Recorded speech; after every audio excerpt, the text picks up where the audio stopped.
दोस्तों आज हम पढ़ने वाले हैं section 19A the Indian contract act 1872। Most important section है स्टूडेंट्स के लिए और उन लॉयर्स के लिए जो भैया कॉर्पोरेट में डील करते हैं और जो एग्रीमेंट और कॉन्ट्रैक्ट उनका डेली का काम होता है। एक बात को आप समझ लो, आज हम सीखेंगे कंट्रोल आपके हाथ में कैसे आएगा और आपके हाथ से कैसे जाएगा जब कॉन्ट्रैक्ट या एग्रीमेंट की हम बात करते हैं। एक एग्रीमेंट को जब लीगल एनफोर्सिबिलिटी मिला दी जाए तो मैंने आपको बताया वो कॉन्ट्रैक्ट बन जाता है। अगर आपने किसी के साथ कॉन्ट्रैक्ट साइन करवा लिया और उसका फ्री कंसेंट नहीं लिया है तो क्या ये कॉन्ट्रैक्ट वैलिड रहेगा? वैलिड ही रहेगा, लेकिन ये कॉन्ट्रैक्ट जो होगा ना वो वॉइडेबल होगा उसके एंड पे जिसको आपने कोई चीज छुपा के साइन करा लिया है।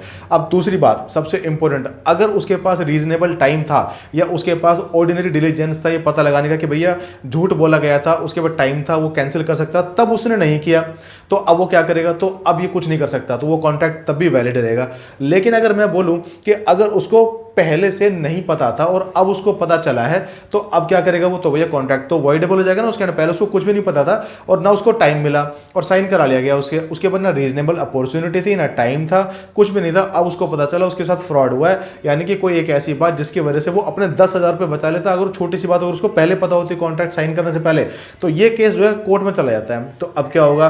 तो भैया जज साहब तो बोलेंगे सीधी बात है भैया कॉन्ट्रैक्ट जो है वॉइडेबल है इसके एंड पे। अगर ये चाहे तो कंपनसेशन ले सकता है। अगर वो चाहता है कंपनसेशन लेना तो कोर्ट बोल सकता है भैया 10,000 का तुझे फायदा होता ना, अगर तेरे को पहले पता होता तो एक काम कर 8,000 ले ले, चल अब या 10 ले ले या 5 ले ले, तो उसको एग्री करवा लेगा उससे। अगर उसने एग्री कर दिया contract will be enforced and valid. और अगर एग्री नहीं करता है तो कोर्ट में जाएंगे, फाड़ देंगे उस कॉन्ट्रैक्ट को, बोलेंगे दूसरा बना लो, अपने टर्म्स रेडी करो और तब साइन करवा लेना।